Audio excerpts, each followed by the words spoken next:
Assalamualaikum warahmatullahi wabarakatuh. Salam sejahtera, salam perjuangan, salam Malaysia Madani. Bismillahirrahmanirrahim. Alhamdulillahillazi arsala rasulahu bil huda wa dinil haq liyuzhirahu ala dini kullih wa kafa billahi syahida. Terima kasih pengurusi tetap, yang berhormat, yang amat berhormat Presiden, Timbalan Presiden, Setiausaha Agung, rakan-rakan naib Presiden, Ketua Angkatan Muda, Ketua Wanita, Barisan Majlis Pimpinan Pusat, pengurusi-pengurusi Majlis Pimpinan Negeri, Ketua-Ketua Cabang, Angkatan Muda, Wanita, seluruh perwakilan tuan-tuan dan puan-puan yang saya kasih sekalian. Alhamdulillah, marilah kita rakam syukur kepada Allah Subhanahu wa taala setelah kita melalui beberapa detik-detik yang sukar, bertembung dengan peluang kemenangan dan kejayaan, ditarik dengan pengkhianatan yang telah menjatuhkan kita kembali, berdepan detik sukar dan detik bahagia, akhirnya hari ini kita dapat berkumpul semula untuk kongres khas yang dianjurkan, sempena dengan usaha kita memantapkan pemahaman anggota dan ahli-ahli parti serta kepimpinan di pelbagai peringkat agar kita dapat bergerak sebagai sebuah ketumbukan dan pasukan yang bukan hanya pasukan pendesak, yang bukan hanya sebagai satu parti ataupun satu kelompok dan satu perjuangan, tetapi pada hari ini sebagai akar dan tunjang kepada kerajaan perpaduan di Putrajaya dan mempertahankan Datuk Seri Anwar Ibrahim sebagai Perdana Menteri Malaysia. Sudah pasti rasa bahagia ini harus kita sampaikan dengan lafaz Alhamdulillah, dengan rasa syukur dan bahagia dan terima kasih dengan barisan kepimpinan kita serta sesedara tuan-tuan dan puan-puan, termasuk yang tidak ada di dalam Dewan ini, yang telah melalui detik-detik ini bersama-sama, turun naik pasang surut bersama-sama sebelum kita sampai ke sini dalam usaha kita mempertahankan kejayaan kemenangan kita yang telah ditakdirkan dalam membentuk sebuah kerajaan yang dinamakan sebagai Kerajaan Perpaduan. Sesedara, tuan-tuan dan puan-puan yang saya kasih sekalian, kongres khas ini berlangsung di antara dua perkara, iaitu keputusan pilihan raya yang ke-15, Kerajaan Perpaduan, dan juga akan berlangsung pilihan raya negeri yang turut melibatkan negeri Selangor, negeri Kedah, negeri Pulau Pinang, Kelantan, Terengganu, dan juga negeri Sembilan Darul Khusus. Maknanya, di saat kita luah dan rakam rasa gembira, mempertahankan keyakinan bahawa kita akan mampu bertahan bukan hanya sepenggal ataupun 50 penggal sebagaimana yang disebutkan, 50 tahun sebagaimana yang disebutkan oleh Naib Presiden sebelum ini, kita juga kena bersedia muhasabah, meneliti banyak perkara sebelum kita bertempur dan bertembung dalam pilihan raya negeri yang merupakan satu ujian penting bagaimana sokongan rakyat terhadap kerajaan perpaduan yang ada sekarang dan bagaimana keutuhan kerajaan ini dapat kita pertahankan. Sesedara dan tuan-tuan yang saya kasih sekalian, Kerajaan Perpaduan pada hari ini ditubuhkan dengan rangkaian sebanyak 19 parti daripada gabungan-gabungan dan parti-parti tertentu. Atas nasihat ke bawah duli Yang Maha Mulia Yang Tuan Agong, 19 parti ini bersatu melupakan beberapa perbezaan lampau, mencari titik persamaan untuk kita pulihkan Malaysia bersama-sama. Dan daripada kiraan saya percaya ini adalah gabungan yang terbesar pernah lahir di Malaysia sebagai sebuah kerajaan. Dan alhamdulillah, selepas tahun 2008, ini adalah gabungan kerajaan yang mempunyai 2/3, malahan lebih 2/3 majoriti, dan kita sangat berbangga kerana ia dikepalai dan diketuai oleh Datuk Seri Anwar Ibrahim. Perpaduan dan kekukuhan di dalam masyarakat adalah satu perkara yang menjadi inti dalam cabaran kita ke hadapan. Kerana kita selesai pandemik. Di saat pandemik kita berdepan dengan masalah ekonomi yang meruncing. Hingga dalam beberapa ketika di tahun 2020 dan tahun 2021, contraction ataupun gegaran ekonomi kepada kedudukan asas ekonomi kita dikatakan lebih buruk berbanding daripada tahun 97 dan 98. Hanya kesepakatan dan kekuatan rakyat yang dapat memulihkan keadaan kita yang diserang dengan beberapa krisis dan juga termasuk krisis politik yang lahir daripada langkah Sheraton pada tahun 2020. Sebab itu, kerajaan perpaduan ditubuhkan dengan semangat kesepakatan. Menghimpunkan 19 parti. Dan kita bersatu dengan semangat yang satu. Iaitu semangat nasionalisme yang betul. Dalam membawa rakyat ke hala tuju yang betul. Memulihkan akar umbi rakyat. Memastikan rakyat kembali diangkat maruah dan hakikat kehidupan mereka.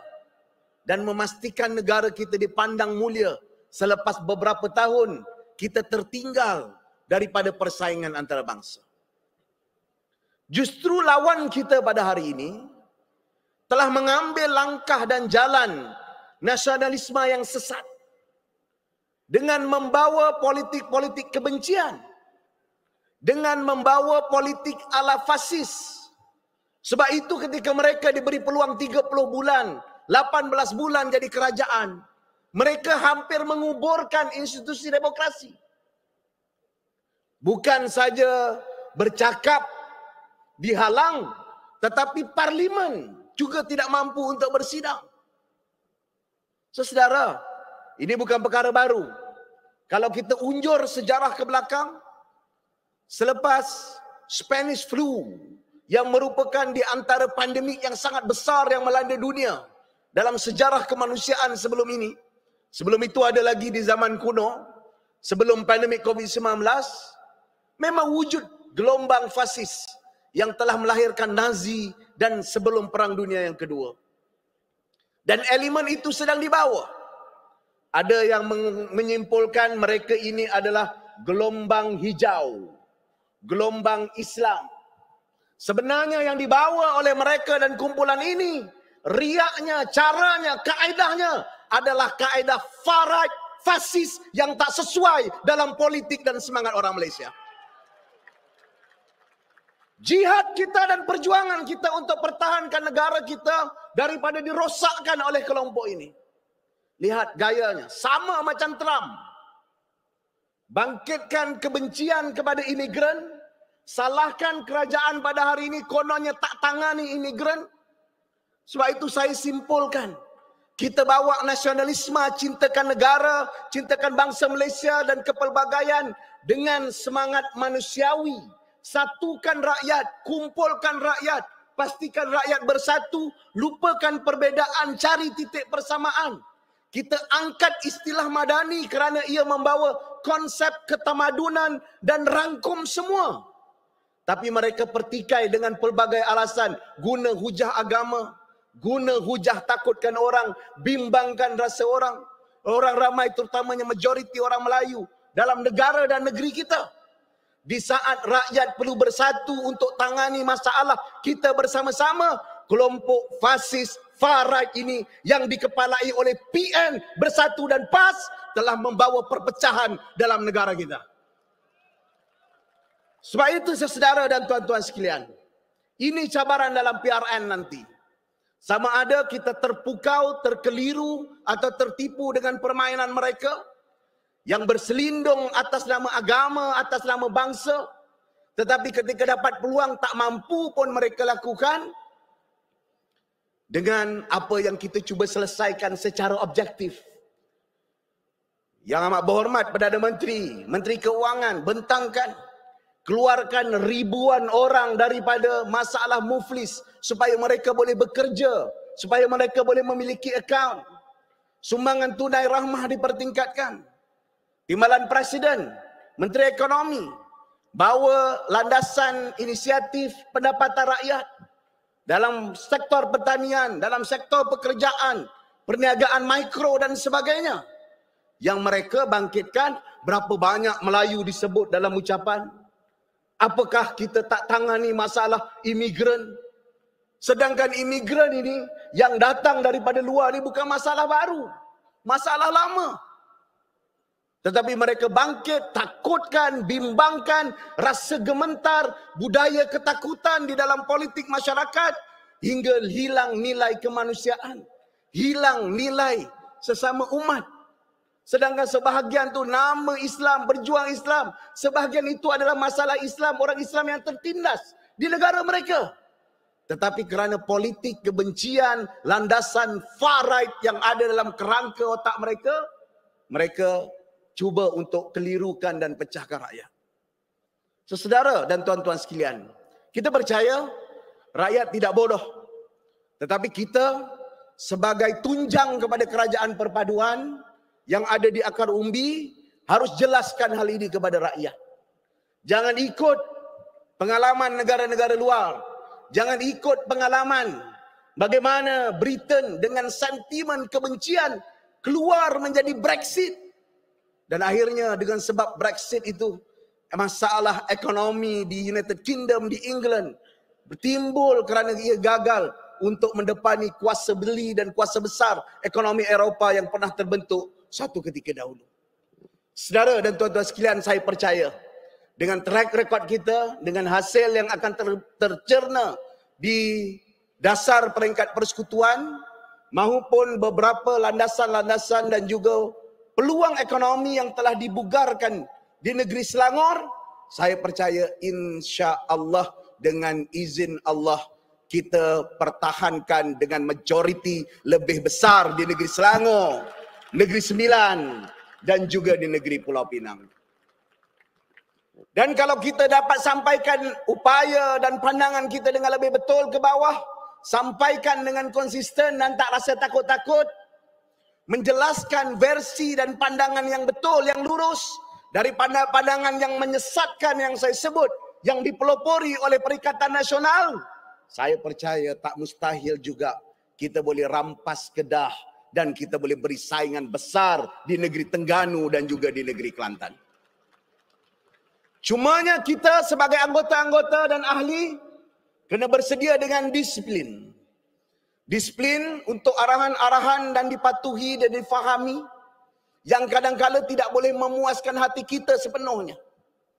Tapi pimpinan berfikir, berbincang, mencari ruang yang sedia ada dalam kesibukan administrasi dan pentadbiran untuk kita selaraskan dan bawa koordinasi yang penting supaya kejayaan-kejayaan dapat diteruskan.